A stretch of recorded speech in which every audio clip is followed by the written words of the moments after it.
right.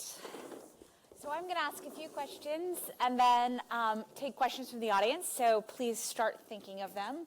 I like to always remind people that the definition of a question is a statement that ends with a question mark. So I wanted to start, one of the things that really struck me was how similar your stories were in a lot of ways. I mean, we heard things like fake news, we heard things about bots, we heard a lot about intimidation. We also heard a lot about collaboration. And one of the things that I have been thinking a lot about, and you've probably heard a lot about at this conference, is this question of it's a tension in a lot of newsrooms in the United States since Trump was elected, this question of, are we the resistance? Are we the opposition? And it really depends on who you ask, both in newsrooms and outside of newsrooms. And I'm curious to know what you guys think about that. And so I was hoping to start, we could have each of you just talk a little bit about what your thinking is and how you see yourselves. And Blanca, I'm going to ask you first because you use the word independent and objective often, which is something you hear often in the United States as well. Yeah, this is very important to us because so many times when I call up people saying that, hey, I'm Blanca Zöldi from Direct 36, they're like, oh, this is the opposition, right? And it's like, no. I mean, we are actually writing stories both about the government, both about opposition, if it comes to like wrongdoings that we uncover within the opposition parties. So I think the most important thing is to be fair with everybody. I mean, we never received a criticism from the government because we didn't contact them, for example, for comments. And I think what we can do, to actually counter this type of like being labeled as like opposition activists and paid by Soros and these kind of things, that we are being fair to everyone. Cynthia, I wanted to ask you, I mean, your interaction with the government is so much more visceral than perhaps anyone else on the stage, the fact they've seized your office. Do you see yourself as part of the opposition to the government? No, we, as journalists, we stick to the facts. Our job is to investigate and to talk to people about what's happening. And I guess in Nicaragua, there's some confusion because people, sometimes they don't know the difference between perhaps opinion and reporting. And they think that we're just against the current government, which is not, I mean, it's not the case that we say we're going to throw, Ortega out because we hate him. No, we investigate and we discover that he's corrupt as other governments that have been in Nicaragua. So we just cover the news, and that's our job, so. And Patricia, I mean, you're also dealing with a somewhat more recent example of this kind of intimidation. How do you think of this question? Have you guys changed at all the way that you're dealing with the government from before? Well, I think it wasn't for me. No, Patricia. Sorry. It's for me. No, it's okay. But it's okay. No problem. People should jump in too. We should have a discussion. Yeah. Not really, in the sense that we just discover the facts, but all the media has been very vocal about calling him what he is. He's a dictator. So perhaps that's not what he likes to be hearing. I think we're more outspoken about it, and everybody is. So they think that we're just making a campaign against him, and it's like, that's what you are, man. I think the whole objective of this intimidation attempts, and mainly by the bots and trolls, right, which is very massive, be it on Twitter, on Facebook, is to keep us from doing our jobs. So I thought, for instance, it's interesting, President Bolsonaro visited your president like 20 days ago, and then the vice president came. And the newspaper decided, instead of taking me out of the coverage, they said, no, you're going. So I did cover both. And the vice president gave me an interview. And the moment he gave me an interview, you had this evangelical deputy saying, you can't talk to the communist reporter. You can't talk to the communist media. And they're going to keep on doing this. But we have to keep on going there. We're not opposition. We're going to do what we did in all the other administrations. Just go there and do your job. And Susan, can you talk a little bit more about how you've come together with other news outlets and collaborated and tried to expose the information that you have? Sure, yeah. I mean, look, to a degree, the collaboration with the Gupta leaks was sort of forced on us by circumstances. But it became a really powerful thing for us because we eventually had, we're a small newsroom. We only have probably about 5 or 6 reporters altogether. But we eventually had sort of 19 reporters all working together and kind of dividing up what we needed to work on. And that was just within our formal collaboration. And then outside of that, you still had journalists from other newspapers. To a degree, because of the period that we've gone through, it's built a natural collaboration between journalists, even from rival media houses. Although we're an entirely, independent, donor-funded unit and we work with everyone, everyone kind of understands they were in the same boat when we were sort of, during the state capture period. So I think everyone's come out of that period with a huge amount of that collaborative spirit kind of extends. But I think on the question of being treated as the opposition, of course that's also what we get told. You're just the sort of official mouthpiece of the opposition parties. One of the interesting things for us is that we now have some of our municipalities being governed by coalition governments of opposition parties. And the old expression of power corrupts, that's led to kind of new forms, new trends in corruption coming out of those places. We still get told that we're, backing one political party or the other, but I think to a degree that allows us to sort of push back and say, look, we're reporting on everyone, we're going after everyone. Doesn't stop us from being criticized, though. I don't know if everyone caught it, but one of the things that Juliet said in her talk was that she often operates without water and clean water to bathe and electricity. In this moment of what is actually a really acute crisis in Venezuela, I'm curious to actually ask you about, Maduro's opposition. Do you see that as hope for a more free and independent media, or is that more of the same? Can you talk a little bit about how news organizations have been dealing with that question? Well, regarding, the opposition question, it is difficult because if you're going to approach a governmental institution, the first question they're going to ask is, oh, but you're with the opposition or are you with Maduro? You're with the right or you're with the left? And in fact, they actually go in the computer or their cell phones and log in www.efectococuyo.com to check on the latest you've reported. And based on that, they decide if they want to talk to you or not. But what I see right now, we're in a heavily polarized society, and to Maduro supporters, we're kind of like terrorists, but to some opposition supporters, like the most radical ones, we're Maduro supporters in disguise. Mm-hmm. So we stand in the middle trying to tell the facts, to tell the truth, to tell what's going on. And either way, it's really difficult because it's heavily, heavily polarized. All right, let's take some questions from the audience. One of the striking issues that we're seeing is these digital militias. I think in Mexico we found that at least 15% of what happened last year was forms of trolls, paid people to incite hate.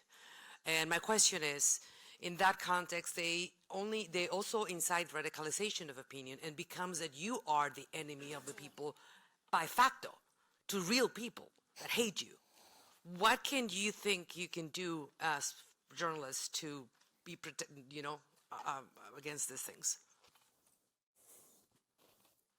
I can jump in with one very quick thing. One thing that we found that shuts trolls down quite quickly, we've started publishing an evidence docket with our stories. So we try to put as much of the evidence into the evidence folder as possible. And I think, shutting down the trolls by just saying, here is a link to our evidence docket. Please go and take a look. If you disagree with anything, come back to us and let us know. That's one thing that it doesn't always work.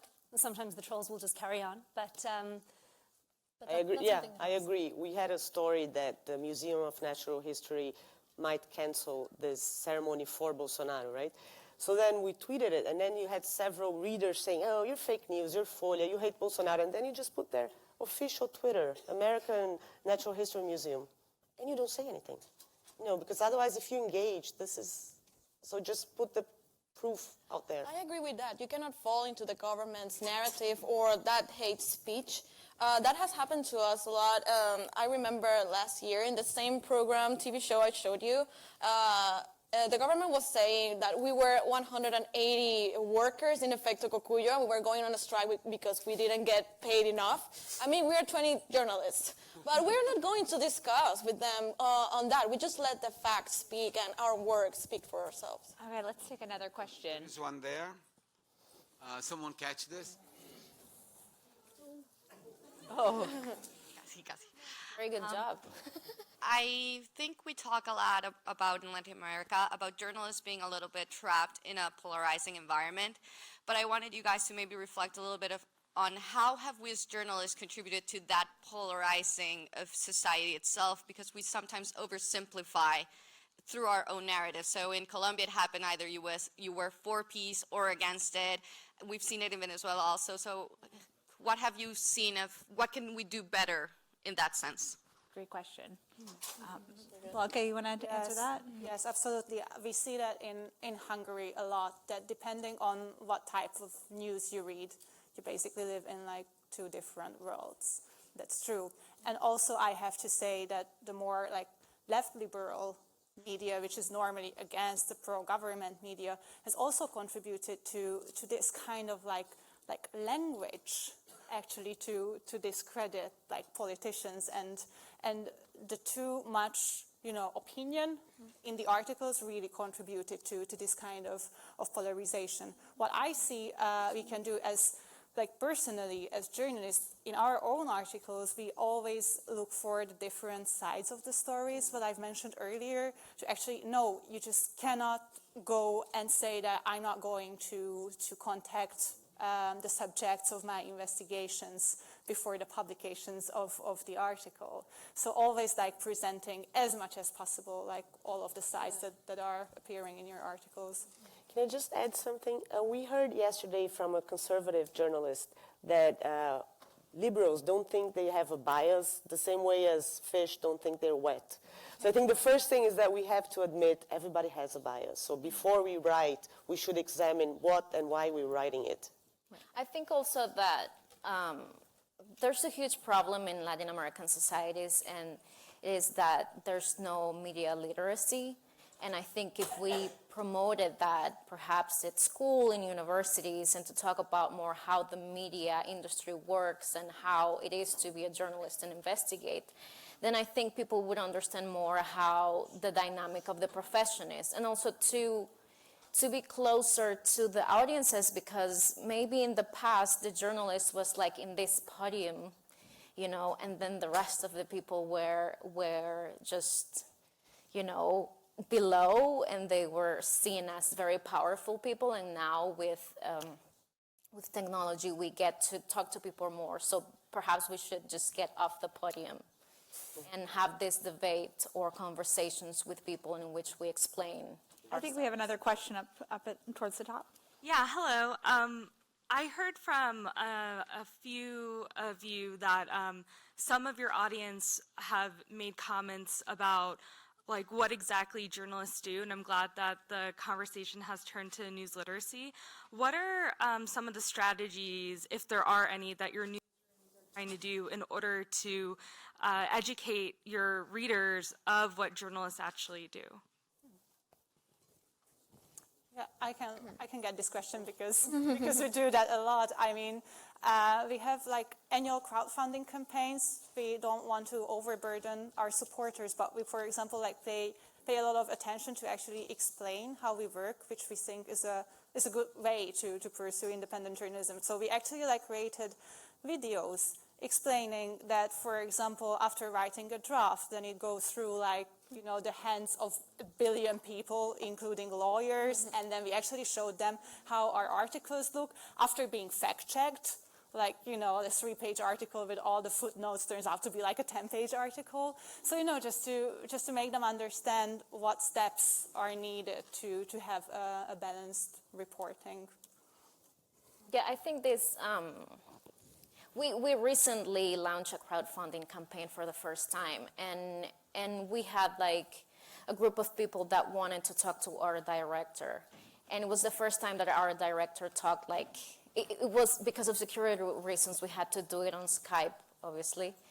But because we used to do these meetings in universities in which we talked about confidentiality, etc. But this was the first time that we actually talked about the political situation, and people asked us how, you know, how we're operating and how we were working and how we were overcoming the difficulties of working in a dictatorship. So I guess that when you realize that you have to talk to people like in a closer way, then you broaden the scope of understanding of the audiences, and that may work.